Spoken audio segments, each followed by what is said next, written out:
लोकसभा में पारित वक्फ संशोधन विधेयक पर आप सांसद गुरमीत सिंह मीत हेयर ने कहा, इसने सभी समुदाय के खिलाफ रास्ता खोल दिया है क्योंकि यह अनुच्छेद 26 पर हमला है, जो समुदाय को धार्मिक निकाय बनाने का अधिकार देता है। यह अनुच्छेद 14 पर भी हमला है।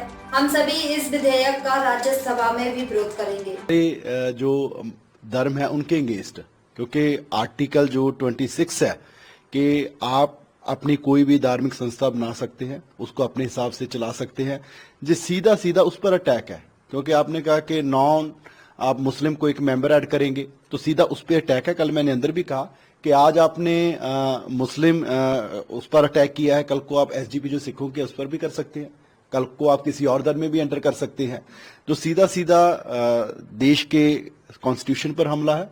और दूसरा आर्टिकल 24 जो राइट टू इक्वालिटी है कि इन्होंने कहा उसमें एक प्रावधान है कि जी 5 साल चेक करेंगे कि कोई आदमी जो पिछले 5 साल से वो इस्लाम धर्म को फॉलो कर रहा है या नहीं कर रहा, इबादत कर रहा है या नहीं कर रहा, तो आपका सीसीटीवी कैमरा लगाएंगे लोगों के घर पर, कैसे चेक करेंगे, उसकी डेफिनेशन क्या है।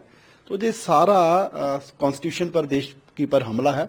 तो इसलिए हमने कल भी डट के लोकसभा में हमने मेरे साथियों ने विरोध किया और आज राज्यसभा में है, वहां पर भी हमारे लीडर संजय सिंह जी जो पहले जेपीसी में भी अपना विरोध दर्ज करवा चुके हैं और करवाएंगे। और मैं ये मानता हूं कि जो ये बिल पास हुआ और किसने विरोध किया, किसने अपनी कुर्सी बचाने के लिए कुछ लोगों ने समर्थन किया, इसको इतिहास याद रखेगा जब ये रास्ता खुल चुका है, जब ये आगे दूसरे धर्मों में भी बढ़ेंगे। लेकिन गृह मंत्री ने कहा कि ऑपोजिशन की तरफ से और ये एक तरह से सुनिश्चित करेगा कि वक्फ की प्रॉपर्टी जो गलत तरीके से कुछ लोगों द्वारा इस्तेमाल की जाती रही, बेची जाती रही, उस पे एक तरह से नहीं, वो तो उन्होंने डाल ही दिया कि नॉन हिंदू आएगा, वो तो उसमें डाला ही हुआ है कि नॉन हिंदू आएगा। और दूसरा जो डाल दिया कि जी कलेक्टर फैसला करेगा।